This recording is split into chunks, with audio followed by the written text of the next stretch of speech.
नमस्कार, मैं हूं गीता ठाकुर और आप देख रहे हैं नेशन स्पीक। इन दिनों लोकसभा चुनावों से पहले देश में 5 राज्य के विधानसभा चुनावों को लेकर कई सारी बयानबाजी देखने को मिल रही है।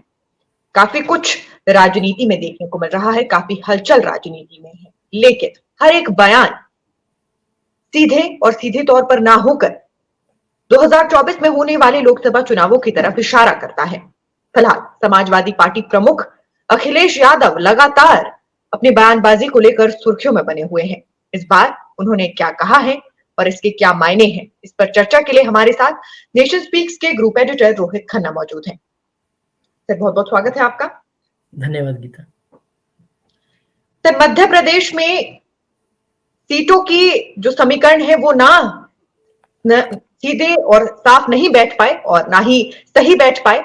इसके बाद अखिलेश यादव जो है लगातार अपनी बातों को लेकर, बयानबाजी को लेकर सुर्खियों में बरकरार है, क्योंकि कांग्रेस से उनका जो मतभेद है वो अब स्पष्ट हो गया है। एक बार फिर से उन्होंने अब तो कांग्रेस को धोखेबाज करार दे दिया। बिल्कुल सही कहा आपने। और ये कोई एक पिक्चर रिलीज होने से पहले जो बहुत सारे टीजर आते हैं, प्रोमो आते हैं, ट्रेलर आते हैं, वे कैसी होगी पिक्चर, थोड़ा हाइप क्रिएट करना पड़ता है ना। आजकल तो ट्रेंड है ये कि टीजर, पहले पोस्टर रिलीज हुआ, फिर टीजर रिलीज हुआ, फिर प्रोमो रिलीज हुआ, फिर लार्ज प्रोमो रिलीज हुआ। तो ये प्रमोशन चल रही है आजकल इंडिया गठबंधन की। हर रोज एक नया प्रोमो रिलीज होता है। अभी डायरेक्टर भी इतने हैं, एक्टर भी इतने हैं, तो हर बंदा अपनी क्रिएटिविटी दिखा रहा है। अभी जो लेटेस्ट रिलीज किया है वो अखिलेश यादव ने किया है। क्या कहा उन्होंने कांग्रेस को? धोखेबाज हैं ये। क्या कहा उन्होंने लोगों को? वोट मत दीजिए इनको, यही कहा ना। तो ये नया प्रोमो रिलीज हुआ है। अब से थोड़े दिन पहले पश्चिम बंगाल में सीताराम येचुरी रिलीज कर रहे थे एक प्रोमो, टीएमसी भ्रष्ट पार्टी। अब से कुछ दिन पहले अखिलेश यादव भी एक प्रोमो रिलीज कर रहे थे, कांग्रेस का ही। उससे कुछ दिन पहले कमलनाथ, अखिलेश वखिलेश। उससे पहले जेडीयू की नीतीश कुमार। कांग्रेस तो ध्यान ही नहीं दे रही है इंडिया गठबंधन की तरफ। तो हर रोज एक नया प्रोमो रिलीज हो रहा है। लग रहा है कि पिक्चर सुपर डुपर हिट है। ये जो इंडिया गठबंधन बना है, जबरदस्त पिक्चर निकलने वाली है। अब अखिलेश यादव राजनीतिक तौर पर परिपक्व हैं, समझदार हैं, मुख्यमंत्री रह चुके हैं। अब उन्होंने इतनी बड़ी बात कह दी कि कांग्रेस पार्टी धोखेबाज है, आप इनको वोट मत देना। क्या वो ये भूल गए कि वो इंडिया गठबंधन का हिस्सा है? अब वो उसी मंच से अब से थोड़े दिन बाद अगर ये गठबंधन बना रहता है तो क्या कहेंगे लोगों को जाकर? हमें और कांग्रेस को वोट कीजिए। फिर वो पार्टी धोखेबाज नहीं रहेगी। तो अखिलेश यादव के इस बयान को इस तरह से बताया जा सकता है कि मार्केट में दो दुकानें हैं। एक दूध वाले की दुकान है, डेयरी की, और साथ में एक मिठाई वाले की दुकान है। अब वो मिठाई वाला उसी से दूध लेके रोज मिठाई बनाता है, लेकिन वो मार्केट में खड़ा होके क्या कह रहा है? ये बहुत खराब इंसान है, नकली दूध बेचता है ये, इसका दूध मत खरीदिए। अब वो ये भूल गया कि भैया मैं भी तो इससे दूध लेके मिठाई बना रहा हूं, अगर इसका खराब है तो मेरा भी खराब है, वो खुद भी डूबेगा। तो अखिलेश यादव ने यही किया। कांग्रेस धोखेबाज है, इसको वोट मत देना। तो कांग्रेस के साथ आप भी तो हैं इंडिया गठबंधन में, तो आपने अपने आप को भी शामिल कर लिया उसमें। तो ये आप कह सकते हैं कि जो पॉलिटिकल शब्दों की एक जंग चल रही है, एक कशमकश चल रही है, ये आपस में चल रही है इंडिया गठबंधन के बीच। और बीजेपी खुश होगी क्योंकि कुछ करने की जरूरत ही नहीं है। हमें क्या करना है? ये आपस में लड़ रहे हैं। हर रोज एक नया बंदा उठता है, एक नए बंदे पे इल्जाम लगाता है, फिर वहां से बातचीत होती है, खींचातान होती है। ये चलता रहेगा। तो कुल मिला के इसे हम सेल्फ गोल भी कह सकते हैं। कुल मिला के इसे हम ये भी कह सकते हैं कि आने वाले दिन इंडिया गठबंधन की तस्वीर कैसी होगी, ये हमें अभी से दिखाई दे रहा है। जी, बिल्कुल सही आपने कहा कि तस्वीर कैसी होगी ये धीरे धीरे साफ होने लगा है। और यहाँ तक कि कहते वक्त अखिलेश यादव तो यहाँ तक कह गए कि होने वाली जो जातीय जनगणना है, इसके पीछे के समीकरण ये है कि कांग्रेस जानती है कि बीजेपी ने उनके ज्यादातर वोट शेयर अपने नाम कर लिए हैं। तो अब जातीय जनगणना होगी तो उसके बाद कांग्रेस को पता चल पाएगा कि कैसे वापस अपने खाते में ये वोट लाने हैं। बिल्कुल, ये जातीय चीजों में उलझ के, चाहे नीतीश कुमार हो वहां जातीय जनगणना करा रहे हैं, कांग्रेस हो हर स्टेट में जातीय है, कहते हम जातीय जनगणना कराएंगे। पुरानी कांग्रेस देखिए राजीव गांधी के समय की, तो इन चीजों के खिलाफ थी। ये वाली कांग्रेस पक्ष में लग रही है। तो राजनीति में किसी का कोई वजूद नहीं है, एक चीज का वजूद है, वो है वोट। हमको वोट चाहिए, कैसे मर्जी दे दो आप, किसी को गाली निकालनी पड़े, अगले ही दिन उसकी तारीफ करनी पड़े, कोई दिक्कत नहीं है। आपने 3 बैठकें कर ली इंडिया गठबंधन की, पटना में, बेंगलोर में, मुंबई में, तब आपको नहीं पता लगा कांग्रेस धोखेबाज है? कांग्रेस के साथ मिलके आपने पूरा यूपी का चुनाव लड़ लिया, यूपी के 2 बेटे आप इकट्ठे राहुल गांधी के साथ घूमते रहे, तब आपको नहीं पता धोखेबाज है? और अगर सच में कांग्रेस धोखेबाज है, तो अखिलेश यादव क्यों मंच से ये नहीं कहते कि हम लोकसभा का चुनाव इनके साथ नहीं लड़ेंगे, हम इंडिया गठबंधन से आज ही बाहर होते हैं? ये कैसी 2 किश्तियों की सवारी है? एक पांव आपने इंडिया गठबंधन की किश्ती में रख रखा है, और दूसरी किश्ती आप बना रहे हैं अपनी, जिसमें आप कह रहे हैं कि कांग्रेस धोखेबाज है। तो ये इनकी आपस की जो शब्दों की लड़ाई चल रही है, ये दिखा रही है कि इंडिया गठबंधन को की जो वो टाइटैनिक शिप है, उसको डुबोने के लिए बीजेपी को जोर नहीं लगाना पड़ेगा। ये हर रोज खुद ही अपने शब्दों से, अपने बयानों से एक दूसरे को डबोते नजर आ रहे हैं। और मध्य प्रदेश में मुझे लगता है कांग्रेस की बड़ी गलती ये है कि आप वहां पे बहुत बड़ा दल है, अगर 3 4 5 सीटें दे भी देते तो कम से कम इतनी फजीहत तो ना होती हर रोज, और अगर वो जीत भी जाते तो आप ही के खाते में आते। और अखिलेश यादव की पार्टी का मध्य प्रदेश में ये हाल है कि वहां पे वो 1 सीट बिना लड़े ही हार गए, अभी तो चुनाव ही नहीं हुए, उनका कैंडिडेट ही बदल गया, रातों रात गायब रहा, पूरा दिन ढूंढते रहे, पता चला वो वापस बीजेपी में चला गया है। अब वहां पे कैंडिडेट ही नहीं रहा, वो आप पहले ही सीट हार गए। तो कुल मिला के ये कहा जा सकता है कि जिस तरह की राजनीति हो रही है, वो लोगों को समझ में आ रही है। लोग देख रहे हैं कि ये एक ऐसा गठबंधन है कि हर रोज एक पार्टी का नेता उठ के दूसरी पार्टी के नेता को बुरा भला बोल रहा है, गाली निकाल रहा है, ये धोखेबाज है, वो कह रहा है ये धोखेबाज है। अब ये तब बन रही है तस्वीर कि अभी तो आपने मिलना बांटना ही कुछ नहीं है, अभी तो आपने नवंबर दिसंबर तक ऐसे ही शांति से बैठना है, और जब सीट शेयरिंग की बात आएगी फिर क्या कीजिएगा? जब अभी तो बांटना ही कुछ नहीं है, जब भाई बहन छोटे होते लड़ते हैं तो कोई बात नहीं, तब तो बांटना ही कुछ नहीं, लड़ते रहो, कल लड़ेंगे फिर एक हो जाए।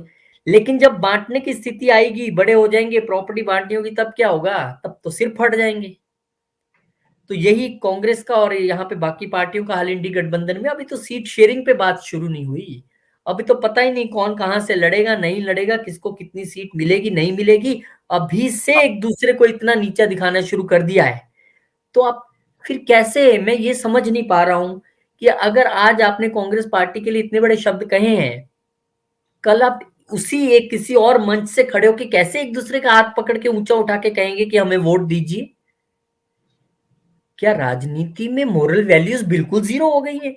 क्या आप बोलने से पहले या तो आप बोले और स्टैंड ले ले कि भैया हमें कांग्रेस पसंद नहीं है, हम आज इस मंच से घोषणा करते हैं कि ये धोखेबाज है, पॉइंट नंबर 1, पॉइंट नंबर 2, हम इनका साथ छोड़ते हैं।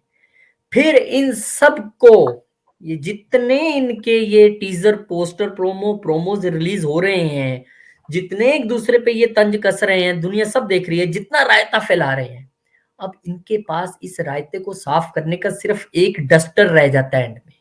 वो डस्टर क्या आता है? हम सब इकट्ठे हैं क्योंकि बीजेपी को हराना है, क्योंकि मोदी को हटाना है।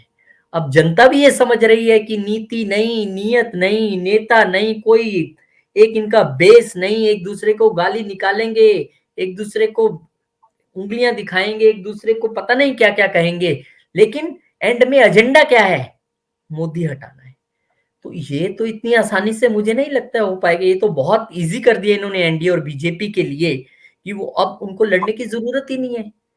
आपने दुनिया के सामने पूरे इंडी गठबंधन को एक दूसरे को एक्सपोज कर दिया। कोई कह रहा है पश्चिम बंगाल में हम नहीं इकट्ठे लड़ेंगे पर राष्ट्रीय तौर पे साथ हैं, कोई कह रहा है हम इनके साथ बैठे जरूर हैं, धोखेबाज है, अब देखेंगे लोकसभा का गठबंधन। अब तो हो गया, क्या कितनी बार करना है आपने? इंडिया गठबंधन की इतनी डिनर पार्टियां, लंच आपने कर तो लिया, और अब कितने गठबंधन होने? अब कह रहे हैं अब देखते हैं लोकसभा का गठबंधन करना है कि नहीं। वहां नीतीश कुमार नाराज बैठे हैं, कांग्रेस तो ध्यान ही नहीं दे रही है, और उतार दिए उन्होंने भी अपने कैंडिडेट। तो कुल मिला के ये कहा जा सकता है कि अगर ये अलग अलग रहते, ये जो 28 पार्टियां अभी इकट्ठी हुई थी, अगर ये अलग अलग रहते कि हम अपना अपना चुनाव लड़ेंगे, देखेंगे फिर क्या बनेगा, शायद थोड़ा सा बचने की उम्मीद हो जाती। पर इन्होंने इकट्ठे होके ऐसी पोल खोल ली एक दूसरे की कि ना तो किसी मीडिया की जरूरत पड़ी, ना किसी स्टिंग ऑपरेशन की जरूरत पड़ी, ना बीजेपी की जरूरत पड़ी, इन्होंने खुद ही एक दूसरे को तार तार कर दिया। अब बताइए उसमें जनता क्या करेगी? तो कुल मिला के कहा जाए तो ये बयान जो है एक्सपेक्ट किए जा रहे थे, क्योंकि अखिलेश यादव गुस्से में हैं, खिजे हुए हैं। जिस तरह से उन्होंने कहा कि कांग्रेस पार्टी ने वादा करके भी, मीटिंग्स करके भी हमें सीट नहीं दी मध्य प्रदेश में, ये उनको गुस्सा चढ़ा हुआ है। और मुझे नहीं पता कि कांग्रेस पार्टी कैसे, किस रणनीति पे और किन क्या उनके स्ट्रेटेजिस्ट हैं। आपने यहाँ 4-5 सीट ना देके यूपी में अपनी कितनी सीट खतरे में डाल ली। अब वहां पे आपको 80 में से क्या देंगे अखिलेश? और देंगे तो कितने मन से एक दूसरे के साथ वर्क कर चलेंगे। सिर्फ ऊपर से कुछ नहीं होता गीता, कि ऊपर हमने सीट शेयरिंग कर ली, मान लो अगर 1% हो भी गई, तू 15 पे लड़ेगा, मैं 65 पे लड़ूंगा, लेकिन नीचे वर्कर्स क्या मन मिला पाएंगे? जो रोज देख रहे हैं हमारा नेता कल्प रहे हैं, हमारे नेता को इसने ऐसा बोला है, वो इकट्ठे चल पाएंगे? वो साइकिल और हाथ का बटन दबा पाएंगे? तो कहीं ना कहीं ये सेल्फ गोल के तौर पे भी आप देख सकते हैं कि कांग्रेस को वोट मत कीजिए। और मुझे लगता है ये अखिलेश यादव की ये जो क्लिपिंग है, कई पार्टियों ने काट के अभी से रख ली होगी, चलेगी खूब ये इलेक्शंस के टाइम में, कि देखिए ये तो खुद ही कह रहे हैं अब वोट डाल के क्या बेनिफिट है। सोशल मीडिया का जमाना है आजकल, तो 2 मिनट लगता है 50 सेकंड का शॉर्ट बना के वायरल करने में। तो क्या कह सकते हैं, ये राजनीति का एक नया रंग देखने को मिल रहा है। अगर अदरवाइज ऐसे होता नहीं था, कभी गठबंधन हो जाता था किसी पार्टी का किसी के साथ, तो गठबंधन धर्म निभाया जाता था, चुप रहा जाता था, बैठ के चीजें सुलझा ली जाती थी। पर यहाँ तो इस बार इतना कुछ हो गया, एक दूसरे के खिलाफ अजय राय इनको नहीं छोड़ रहे हैं, ये अजय राय को नहीं छोड़ रहे हैं, और अखिलेश यादव तो सीधा सीधा पूरी कांग्रेस को ही घसीट रहे हैं। और कमलनाथ ने तो अखिलेश वखिलेश क्या कह दिया था उन्होंने। कुल मिला के ये इंडी गठबंधन की जो मूवी है, ब्लॉकबस्टर जो बनने वाली थी, बिग बजट मूवी, 28 जी दलों, 28 नेताओं, 28 स्टार्स के साथ रिलीज होने वाली थी, और रिलीज से पहले ही मुझे डिब्बा बंद होती नजर आ रही है हाल की घड़ी में। जी, बिल्कुल सही आपने कहा कि डिब्बा बंद होती ये मूवी नजर आ रही है। अखिलेश यादव तो यहाँ तक कह गए हैं कि गठबंधन को यदि किसी ने धोखा दिया है तो वो कांग्रेस पार्टी है। कांग्रेस पार्टी ने तो गठबंधन को धोखा दे दिया है। यहाँ तक कहते नजर आ रहे हैं, जो हमें धोखा दे सकती है वो जनता को कितना धोखा देगी। यानी अपने ही साथी पर इतने ज्यादा इल्जाम लगा दिए गए हैं, और साथ ही ये भी कहते नजर आए हैं कि अब सीटों को लेकर चर्चा लोकसभा में होगी, जब लोकसभा के चुनाव होंगे। तो ये जो दोहरे बयानबाजी या दोहरा रूप उनका देखने को मिल रहा है, मुझे लगता है कि जनता इतनी आसानी से, या खासकर जैसा कि आपने कहा कि जो वर्कर्स हैं वो आसानी से नहीं भूलेंगे। और वर्कर्स से ऐसी उम्मीद करना कि आप विधानसभा के चुनावों में एक दूसरे के खिलाफ काम करें, लेकिन अचानक लोकसभा के चुनावों में आपको मिलकर काम करना है, मुझे लगता है कि जनता, वर्कर्स ये आसानी से एक्सेप्ट नहीं करने वाले हैं। बहुत बहुत शुक्रिया सर, इस चर्चा में आप शामिल हुए, इस चर्चा का हिस्सा बने। और कुल मिलाकर लोकसभा के चुनावों में अभी वक्त है, लेकिन ये 5 राज्यों के विधानसभा चुनाव भी काफी हद तक साफ कर चुके हैं तस्वीर इस महागठबंधन। ये तस्वीर जो अब धुंधली नजर आ रही है। क्या कुछ बड़े अपडेट्स हैं लेकर नेशन स्पीक्स हाजिर होता रहेगा। आप नेशन स्पीक्स के यूट्यूब चैनल को लाइक, सब्सक्राइब और शेयर करना बिल्कुल ना भूलें।